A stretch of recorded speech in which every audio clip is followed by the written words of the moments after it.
Welcome to the Joe Roberts Show, where we discuss all things investing, creating wealth, and saving taxes.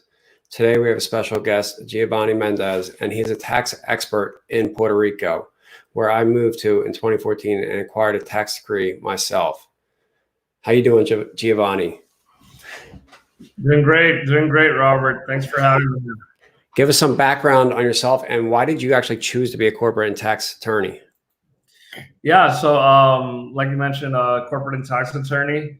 I started my own firm as of 2 years ago. This is currently, we're on our third year, and we've been consistently growing since then. Before that, I was part of a large multinational firm called BDO, top five accounting firm in the world. And it's just been, over a decade of experience in the financial sectors as a financial analyst and advisor and doing some tax. So after I became an attorney, it was only a natural segue to combine that prior financial experience and work on some taxes that, a lot of people think they're boring, and they are.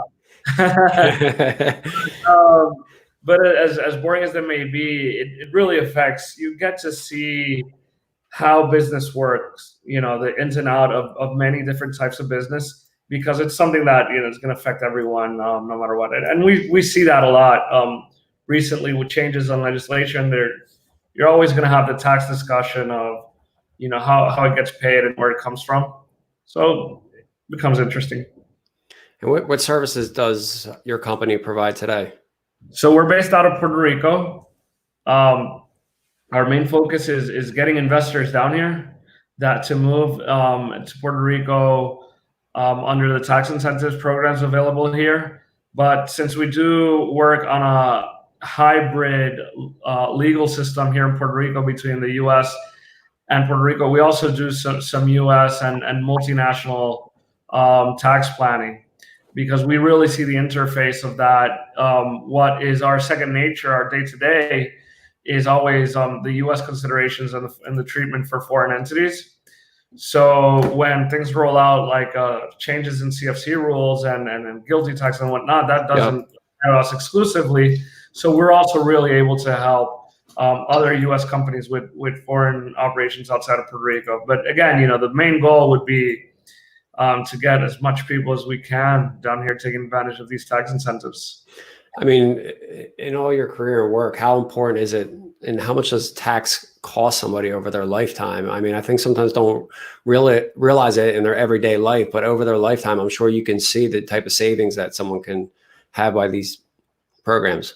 Well, what I would say is, there's a lot of ways to see it.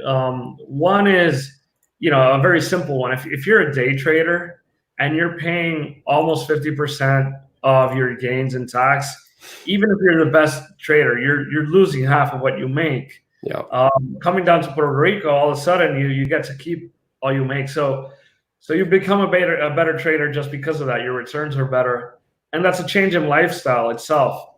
Another thing that I would say that common mistakes or common issues you see is when you're a startup, you're just thinking about hitting the ground running maybe and raising funds, but you don't really think to what happens when you're profitable. I know sometimes they're not profitable for a decade, but then they are. And when they are, a lot of them never thought of the tax aspects and what happens. And I developed all this IP within the U.S. Legal system or U.S. jurisdiction. I could have done it with the same protections in Puerto Rico from the trademark and patent perspective, but with a lot more tax savings. And you see big companies like Google and Facebook moving their IP outside of the U.S. and paying hundreds of millions for it, when the next Facebook could be working out of Puerto Rico and not have an outbound transfer tax issue when they're that big, or even close to that big. Do you think we'll see any shift from anything that's going on in the market right now, when it comes to these larger corporations shifting anything into Puerto Rico in the future? Well, you have to remember that for decades, we still have a lot of Fortune 500 companies in Puerto Rico, but for decades, really there was a big production here. Your Wyeth Pharmaceuticals, your Advil, Tylenol, and your Viagra is still is manufactured out of Puerto Rico. Johnson & Johnson, I used to be an analyst for them, a financial analyst.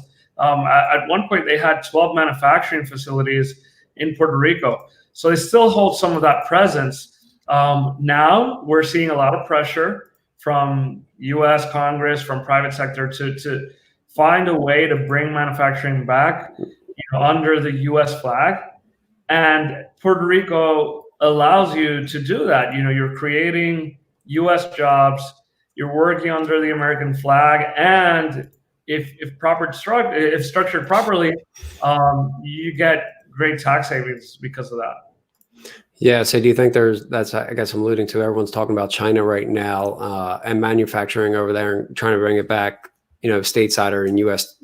homeland territories. Do you think that will have an impact here and Puerto Rico might be able to get a bite of that?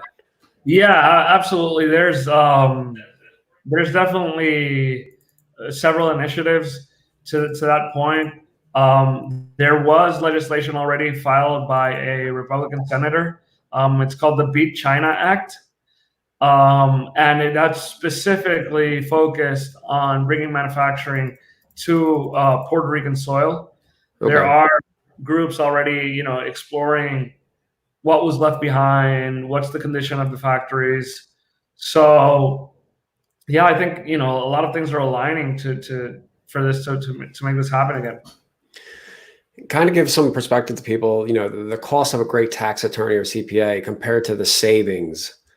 Some people may bark at the cost of a good counsel, but at the end of the day, the savings is way greater. Yeah, I get that. Well, first of all, a good thing is Puerto Rico rates are a lot lower than the U.S. Yeah, that's why a lot of our clients, they use us for things beyond their Puerto Rico issues, or that's one of the reasons. Same quality service, and I'm not just speaking about myself. Even the big firms, the top tier, large, normal corporate firms, their cost is still a fraction of what it would be in the U.S. But yeah, that being said, over time, if you don't have proper planning, proper structuring, you're not only paying more taxes, but it's also limiting potential future investment. It's also limiting, other avenues of financing. If you don't have your documents right and your paperwork and your numbers that make sense and that show a profitable business, if it is, all these other third-party investors or potential finance avenues are going to look at that, and so it really has that indirect cost as well. All right. Before we dive into the decree types, I mean, what's your thoughts on the current? We have a question. What are the thoughts on the current rental market in San Juan, and are prices bloated due to recent economy? Well, different sectors are impacted by various factors. Supply and demand, man. If you're where everyone wants to live, then you're going to see that. But I think by that same token, you should want to be a first mover and explore other areas that when the individual tax incentive program started, because the corporate incentives have been around for decades. But the ones for individuals, when they started, everybody's going out to Dorado, which is a suburb of San Juan, about 30 minutes away. Some went to Palmas del Mar, about an hour away. But as, for example, Dorado filled up and the prices pretty much almost doubled, then people start exploring areas that for a local would have been their first choice anyway. Got it. So I think you want to be a first mover into looking into these other areas where that there's definitely a local wealth or local establishment. Where would they be normally, or where's the suburb? Where does your high middle class go? And I think those areas are not necessarily as explored by newcomers and these tax incentive grantees. You could get a great deal in those areas, and you're still 10 minutes away from the epicenter. I think the same as anywhere with real estate, right? I mean, there's definitely the locations that are more desirable in Puerto Rico, and then there's areas that are maybe less desired. And like everything, access to the city, access to amenities, beaches and airports and everything else, golf courses, all take into account, just like if you're investing in any state, in the stateside, right? Yep. So going into the tax decrees, what is a tax decree and why does Puerto Rico have them, and what is some of the history behind them? Yeah, sure. I mean, on the history, we can go way back. Right? It all started when the basically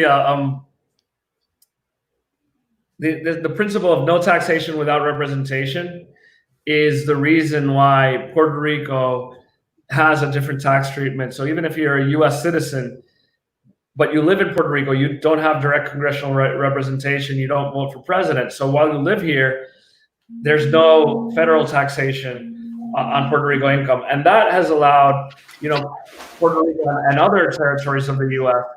throughout the years and decades now to tweak local taxation and say, well, you're already not getting taxed federally. Now I'm going to give you these additional incentives.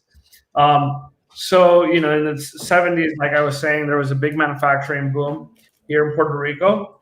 Those were some tax incentives. In the 90s, a federal tax incentive was approved, and that kind of shifted. Was repealed. That shifted who was looking at Puerto Rico, and a lot of the manufacturing sector left. So in 2012, the Puerto Rico government basically say, well, we're going to break away the incentives program and do a service-focused incentive program for companies that now come to Puerto Rico to export service. You don't need to manufacture, and obviously technology allows this, the internet and whatnot. And they also, what was very different was they included the Act 22 at that time incentive, which was focused on individual investors. And that's what I mentioned earlier. If you're a day trader, if you're generating capital gains, or even if you're long positions, because it covers both, you come to Puerto Rico and all the gains that accrue after moving here are tax-free under under these programs. So it's been marketed as the combination of these 20 and 22 acts. Now they've evolved into something called Act 60, but all the principles remain the same. And it's focused on businesses, export service businesses, and individual investors. It's not that those are the only incentives. We do have still manufacturing incentives, opportunity zone incentives, which are larger than what you get from the federal side. So it's an expansion to that plan. Renewable energy, film incentives, that includes video games and other creative industries. Yeah. Would you almost say that there's almost an incentive that covers probably anything, almost everything, that almost to the point? Almost. And now the opportunity zone incentives have become a catch-all, right? Because different than in the States, Puerto Rico's 98.5 an opportunity zone. So pretty much any business you can start here, it could be an opportunity zone business. So that becomes the catch-all.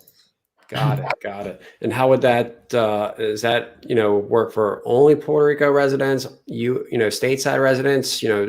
What's that? How does that opportunity zone work? Or is it? Well, there's different implications depending on what incentive we're looking at. What was known as the Act 22, the individual investor incentive, that's only for residents. You need to be here. But all the other incentives are awarded to the company. So the company itself is the one that's receiving the incentive. Now, if you're a Puerto Rico resident and you own that company, you also get the tax-free dividend, so it's a lot better. But if you're a U.S. person, then you'd have to properly structure it. There's ways around it, but you can cut your corporate tax rate by half, and effectively you could even while living in the U.S. you could cut your tax by about 15%. And for example, the opportunity zone law here in Puerto Rico, it allows you to generate tax credits based on your investment of up to 25%. Now, if you're not a Puerto Rico taxpayer, you have no use for that tax credit, but you can sell it to a third party. And tax credits sell for about 90% Wow. of face value. So 90 cents on the dollar, sometimes a little less, sometimes a little more, up to 92. So you're getting a significant amount of money. Just it's like a cash grant, effectively. Got So it. even without being a resident, you can still take advantage of incentives to a certain extent. So can we break down a few of those? So starting with 22, and you are a resident, what are the types of capital gain that qualify, and who can become a resident, or from what jurisdiction? Is it only stateside? Is it anywhere in the world? So capital gains that are accrued and realized after moving to Puerto Rico, any capital gain will qualify except for real estate. But commodities, securities, other assets, cryptocurrency assets, the increase in value that accrues in Puerto Rico, it's all tax-free once you realize that. And I'm sorry. No, it's cool. But who can participate? Like, is it just stateside U.S. residents? Is it anywhere in the world? Like, who can participate in 22? It's anyone, but you do have to become a Puerto Rico resident, right? Yeah. So you can come from anywhere in the world. You actually don't even have to be a citizen, right? As long as you're a U.S. taxpayer. So if you're a resident alien who's a U.S. taxpayer, if you're a green card holder, or if you have a visa, you move to Puerto Rico as a Puerto Rico resident. You maintain your U.S. immigration status legally, but you don't pay the tax that you would as a resident of the continental U.S. So and those requirements are three tests basically. So there's the presence test, there's the tax home test, and there's the closer connections test. The tax home test is easy to comply with normally, because if you're moving under these incentives, you're already looking to source your income to Puerto Rico. So that one is kind of, you overlook it a lot of the times, because that has to do with the reason why you're here. The closer connections test, what that means is that you need more closer connections to Puerto Rico than anywhere in the world. Now, a lot of people say, do I need to sell my house in the US? Well, no, you don't. Because that on its own is not a deal breaker. Now, you do have to look at, the resident. You do need a full-time residence in Puerto Rico. You need bank accounts in Puerto Rico. You get driver's license, voter's card, health insurance. And when you start accruing all these things that are just normal for living in a place, all of a sudden you have more closer connections in Puerto Rico than in the US or any other place in the world. And then the presence test, which is the one that a lot of people just automatically think of, means that you need to have a certain amount of presence here. But there's different ways to comply with that presence test. And the most common is being in Puerto Rico for at least 183 days during the year. Now, out of those 183 days, it actually could become less, up to 153, because 30 days that you spend in foreign countries, meaning not the US and not Puerto Rico, will count towards your Puerto Rico total. And that was a fairly recent amendment done by the IRS to make these programs more flexible. The IRS is fully aware that these programs are occurring in Puerto Rico and looking to make this more flexible, because a lot of people travel out for business or for whatever reasons. They implemented this 30-day award. And then there's other things like, for example, every time a disaster, a natural disaster occurs, that there's a major disaster declaration is issued, you automatically get 14 days where you don't necessarily need to be on the island. And that's some more flexibility to that 183. But there are other ways to comply. I have clients that, for example, are digital nomads. They're everywhere and nowhere at the same time. And for those people, they don't do the 183 necessarily in Puerto Rico, because as long as you don't spend more than 90 days in the US in a year, you can be in Puerto Rico less than the 183. So you see, and there's 5 methods to complying with this. I won't get into too much detail on the others, but there are ways to do this. Although I find that the real majority of my clients, they stay here for 300 days, or more. They leave just for vacation like anybody else would, because they do call it home. Yep. And so how long is that Act 22 decree good for? So the Act 22 decree is good until the end of the year 2035. So you still got a good 15 years in it. And do you think if they, as long as they measure success, that there may be an opportunity that they'll extend that? Well, normally these tax incentives have always been extended. Again, like I mentioned, we've had tax incentives since about the 70s in a fully structured program, and there's always an evolution, but it might change. Yeah. These programs themselves have changed in the time that we've had them. Normally, changes are pay an extra fee or donate some money to charity. All right. And John's asking, what are the biggest mistakes people from the States make when going to Puerto Rico for the Act 20 or 22? Maybe some of the things they don't think about before they make the move. Well, a big one, and goes to what we were mentioning earlier, is improper planning. Yeah. There's a lot of people that try to go off, something they might have read that applies to another person, or there are even certain companies that they won't commit to giving you advice, but will just say, hey, replicate what this other person did or something like that. So improper planning is one, and not only from the tax perspective, but like from the real estate perspective too. You don't know the real estate market and the intrinsicies of the market here. So there's different legislation, there's a different title system, there's a notary law, and there's just a weird market, right? Where you don't really understand beachfront versus 2 blocks away, but this unit is more expensive, and why? So navigating all that. So I think it's a common mistake to have improper planning, right? I know there's people that do this on a whim, do it really quick, but still, you want to see who's really helping you, because you're going to need some hand-holding. And what, in the Act 22, what does that application process look like, and what are the requirements or qualification requirements? The application is generally straightforward. It's just information you submit to the Puerto Rico government. They evaluate it. You submit some background checks. They run their own background checks. So sometimes you need to be careful on what you're submitting there, and make sure the information is matched and you're ready to explain anything that might pop up there, because it happens. But other than that, the process takes about 4 to 6 months to get you approved.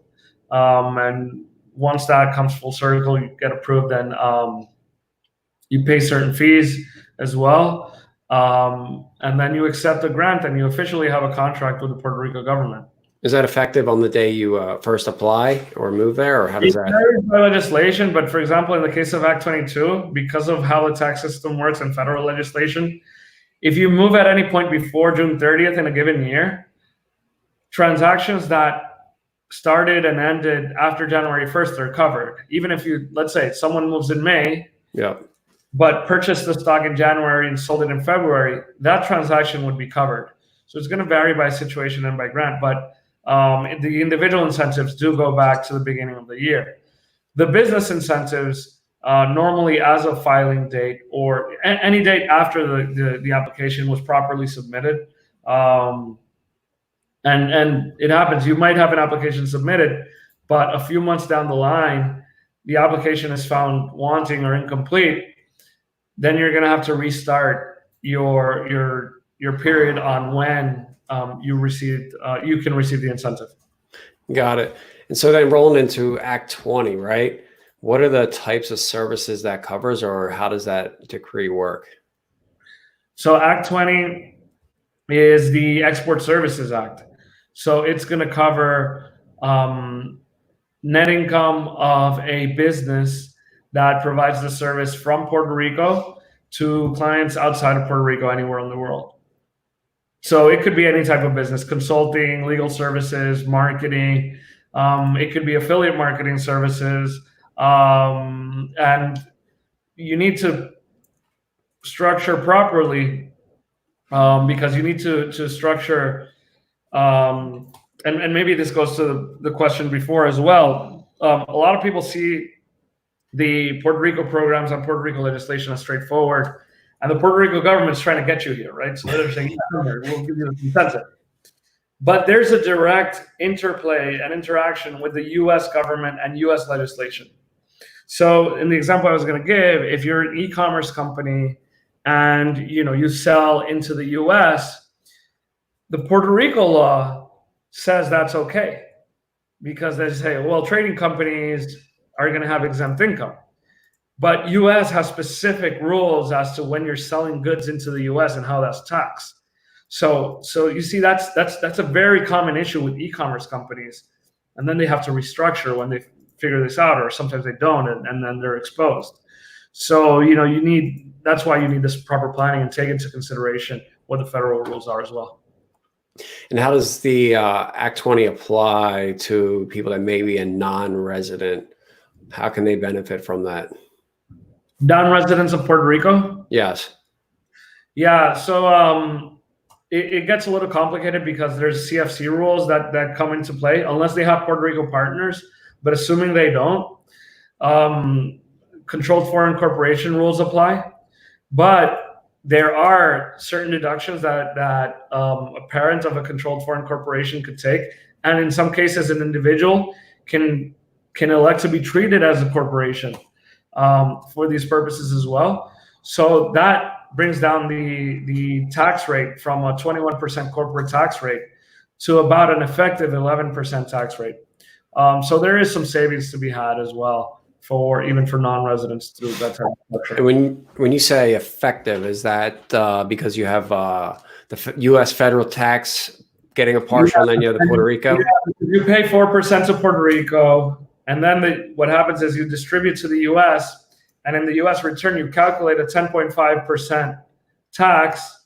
It's the 21% minus the 50% deduction. You get to 10.5, but you don't.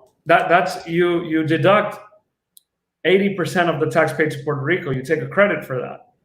So 3.2% out of the 4, you deduct from the 10.5, and you pay that difference. So you pay about 7% difference on tax. Now, on the Act 20 or 22, how does someone make a decision if it's best suited for them, or maybe what type of income levels do you think that person or company should have in order to make it cost effective in doing the move? You know what? It really depends on, personally, what does it cost for you to move, and economically, but also, some people don't mind moving to an island in the Caribbean and living here. So, at any amount, it can make sense. The break even, including setup costs, is just over 100K. But, if you're I've seen comparably people that are 250K, their savings are upwards of $70,000 a year. I mean, it's a lot of money, right? A lot of money, right? And if you're talking to someone that's netting, with a different perspective, they're going to say, "Oh, I won't move for 70K," but percentage-wise, that's a big chunk of their income. So that's why I said just over 100K. But even after the setup cost, year one you have the setup cost and the fees. After the setup cost at over 100, you're still saving $20,000 a year. So it's 20% of your income that you're getting to keep. I know a lot of people might not do it just for that amount, but when you look at it from the percentage perspective, it is really big. So the bare minimum amount really depends on you. What, in your view, is worth moving to an island in the Caribbean? Some people will pay to do it. Yeah, and then going to some of the other ones I have here, is 273, right? Can you give a brief overview of that? Yeah, that is the International Financial Entities Act, and that offers very similar incentives: 4% tax on net income, no tax on distributions. But what that also does is that it awards you a financial entity charter from the Commissioner of Financial Institutions in Puerto Rico. And that's really interesting because it becomes a powerful instrument to deal with or circumvent some state legislation regarding, for example, money transmission, doing over-the-counter deals, or just dealing with foreign jurisdictions as well. So, for example, there's if you deal with Asia, you have clients in Asia or other countries, and you want to do nearshoring into the U.S., but not necessarily go through the hassle of setting up a bank within the U.S. system. Well, here you're just, I want to say, one tier below, because an international financial entity in Puerto Rico can access the Fed, can become a depository institution, but it doesn't have to. So it does have its compliance threshold, which is fairly high anyway, because of how it works. But it does have, again, that additional incentive. And a lot of people prefer that than necessarily setting up a full-fledged bank in the Continental. Got it. And how about Act 185? That the private equity one, correct? Private Equity Act. Yeah, it's really interesting if you have a combination of Puerto Rico investments and maybe foreign. But if you look into Puerto Rico investments and set up a fund here, it becomes attractive to your investors because your investors get a 40% tax deduction on their tax return, calculated based on the amount they invest with you. So if someone gives you $100K as an investment, they get a $40,000 deduction in their return. So it's an automatic return, regardless of your performance.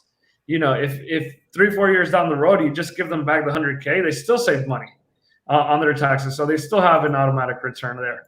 So it has some diversification requirements, and a portion of the investment needs to be in Puerto Rico. It's about a 60-40 split between what you need to have in Puerto Rico and what you can have outside of Puerto Rico. But it is really good, if you want to tap into this local investor market here. And what are the, maybe applying to the real estate investors, but what are the current availability of tourism or tourism and tax credits for hotels and so forth? And can that be also married with the opportunity zone, or what are some of the options? And maybe people might see some opportunity come out of COVID maybe to invest. Yeah, so you can combine, for example, the federal opportunity zone with the local tourism act. The local tourism act gives you tax credits of up to 40% as well. They're bracketed 10%, 30%, and 40% for new projects, right? So, and that includes the acquisition cost. For example, if you acquire an asset that wasn't being used as a hotel and you turn it into a hotel, then the acquisition cost is included in the credit. If you acquire a hotel and do improvements, then no, you only get the improvements. But that project can be a federal opportunity zone project and then a local tourism project, right? The local opportunity zone law doesn't allow you to do local opportunity zone credits on top of the tourism credits, right? There's no double dipping. Okay. You might not need it, right? Yeah. Because you're already getting a tax credit from the Tourism Act. And you said conversion, like converting an existing building to a hotel, correct? Correct. And is there any size limit to that, or how does Airbnb fall into that category, or kind of what is there's no limit. There's a floor. The floor. Is there a minimum units? 7 rooms. 7 rooms. You need at least 7 rooms. And there's ways around this, but each room needs to have their bathroom or assigned bathroom. Sometimes you can do it by floor, or by several units with access to a bathroom. And there needs to be a front desk facility available. It can be, or this will depend, right? But we've seen that it can be served virtually for certain hours. So basically, you have a phone there and whatnot. But you do need to have that type of facility because it's for a hotel or a condo hotel. But if you're disqualified from the Tourism Act and you want to do an Airbnb type business, then you go to the opportunity zone, right? So there's always a way to do it. That's good. That's good. And what, any other insight into just the Airbnb market right now, or how someone, maybe looking to invest in Puerto Rico can take advantage of what opportunities there are? So the it's funny because you think of Puerto Rico, and I mentioned the island in the Caribbean earlier, and a lot of people might think of a sunny vacation. Puerto Rico is severely underserved in the amount of rooms we have, even compared to our neighboring islands, Dominican Republic, whatnot. So there's a lot of need for hotel rooms. And what that means is that like in the hotspots like the Condado area, and other areas around the island and the west coast of the island, you've seen a proliferation of Airbnb space with a lot of high demand because there's the lack of the hotel. So it's a really interesting market.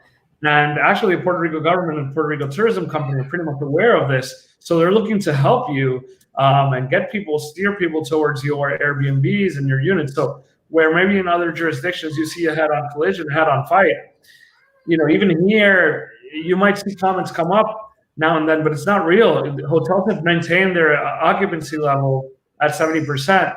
Of course, it's excluded the hurricane and that period, and obviously now with this with the COVID situation. But in general, the large hotels are maintaining 70% occupancy, and still Airbnb is going through the roof. Is there any specific hotspots or spots that people should be looking that are more in demand to be able to do an Airbnb conversion or pick up units on the island? There's a touristic interest in the west coast of the island, but there's never been that much of a development interest there.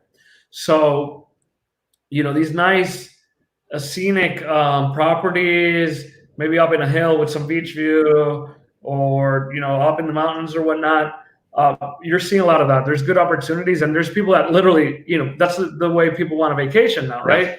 They don't necessarily want to resort with a casino. They want more of that, picture perfect type of place. So there's a lot of that out to a few hours away from the metropolitan area.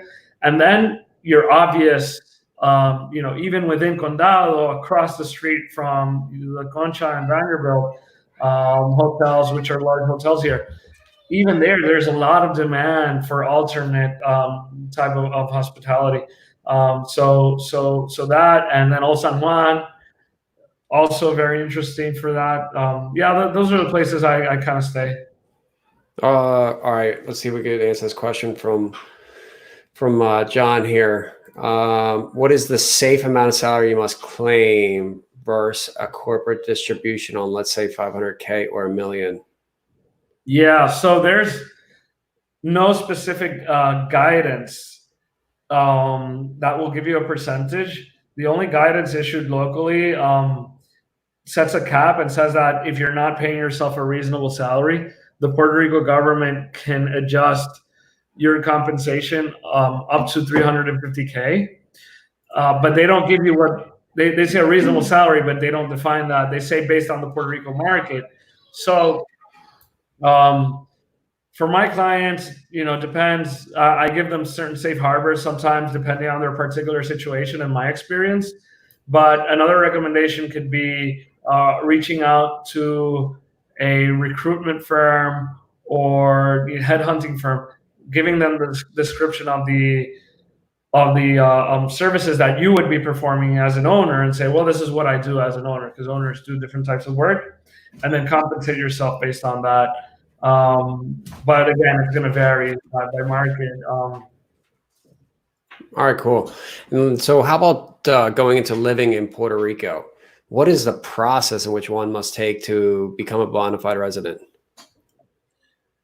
Well, I mentioned earlier the things like, getting a voter's card, driver's license.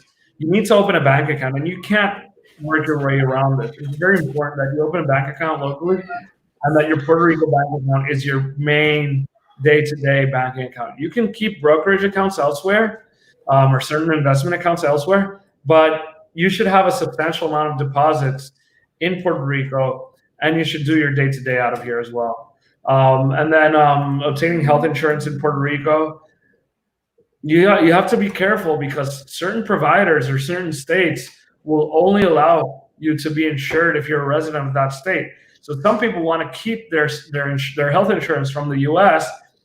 They're basically declaring that they're a resident of X or Y state, and at the same time they're claiming tax benefits as a Puerto Rico resident.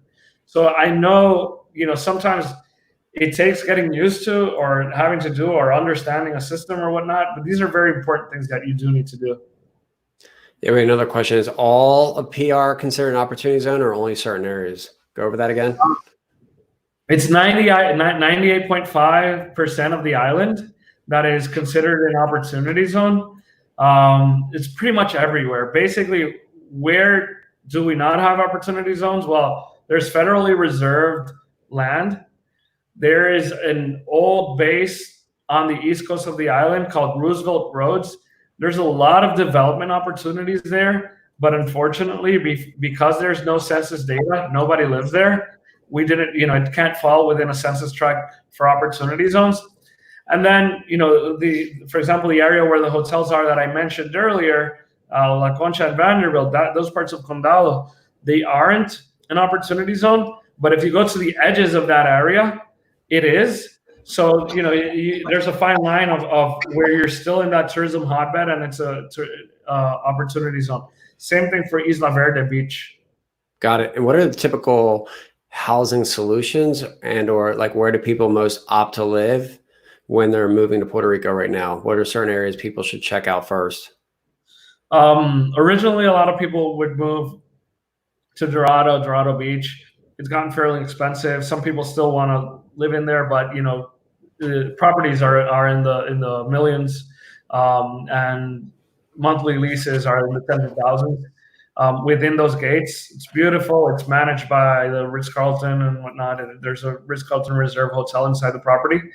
But outside of that, as a second option with a golf resort community, there's Palmas del Mar, which is in the southeast of the island. And there's a lot, there's more variety. You still have houses that are in the millions or over 10 million, but there's properties in the few hundred thousand. So you can still live within that gated community and kind of have all that golf resort, hotel, etc. And it's comparable, right? It's different, but it's comparable and it's a lot more diverse. And then aside from that, a lot of people look into the Condado area, which is mainly normally a tourism area, but it's right in front of the beach. It's a miniature version of what South Beach would be.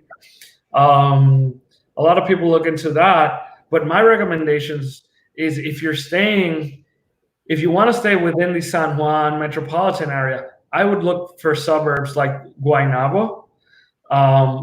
Beautiful houses, some good, safe communities. Most of them are gated, so if that's what you're looking for, and you get a lot of bang for your buck. Communities like Tintillo Hills is one place I'd look. Baldrich and Torimar probably are communities I would look into. Got it. And so, in just getting a driver's license or going out to eat, I mean, is it pretty similar to stateside? Most people only have stopped in Puerto Rico on a cruise ship and don't really get to actually see the island. Well, for getting a driver's license, well, the DMV is terrible everywhere, right? It's terrible. Yeah. Concierge services that will help you through the process. Their fees will go from a few $100 to maybe upwards of $1,000. But they get a lot of this done for you in hours or without a lot less intervention from your part. So it depends where you're at. If you want to do the adventure and wait the whole day in the line and go through the process, maybe. But if you want to get in and out, then maybe it's good contacting one of these concierge services. And how about in regards to restaurants, eating out, and daily life? The food here has always been amazing. The culinary offer is really good. The chefs, the way we cook, the influence, the spices, and then recently there's been a lot more proliferation of smaller type specialty restaurants, and you get everything from your local dishes, your rice and beans and some mofongo, to your A5 Miyazaki Wagyu meat. So there's a restaurant that flies in fish twice a week from Japan to here at Condado. So you get fresh sushi from Japan, basically. And then, like I said, there's the Chinchorro where you go get your fritters and your acapurrias and whatnot. So great variety, and it's a great It's fun. And so also beyond the taxes and the food that you just mentioned, well, what other things does Puerto Rico have to offer the residents and people living there? Well, I think a good thing is, for example, USVI has some similar tax incentives, and they, I think, became more famous in the 90s, whatnot. There's a lot of people that moved there, but it didn't really have the infrastructure set up. Here we do have the infrastructure. It's very Americanized. We have Best Buy, and and Sears and Kmart, the Macy's and That whatnot. And Cheesecake Factory, man. yeah, and the Cheesecake Factory, and we have fiber optics. We have gigabit internet. So you have that broadband structure. So you'll see a lot of that. It's easy getting used to, because it's still an island. It still maybe has things that are different, but a lot of things are what you'd be used to as well. So. Got it. And also, I mean, things that I've noticed, you have the rainforest, the golf courses, beaches, obviously, the whole island. It's an island, so it's surrounded by water, right? Bacardi factory.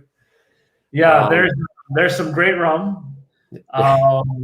No, yeah, from the tourism perspective, yeah, there's a lot of things you can see and learn on the island. We have the bio bays. We have 3 bio bays out of like the 5 in the world.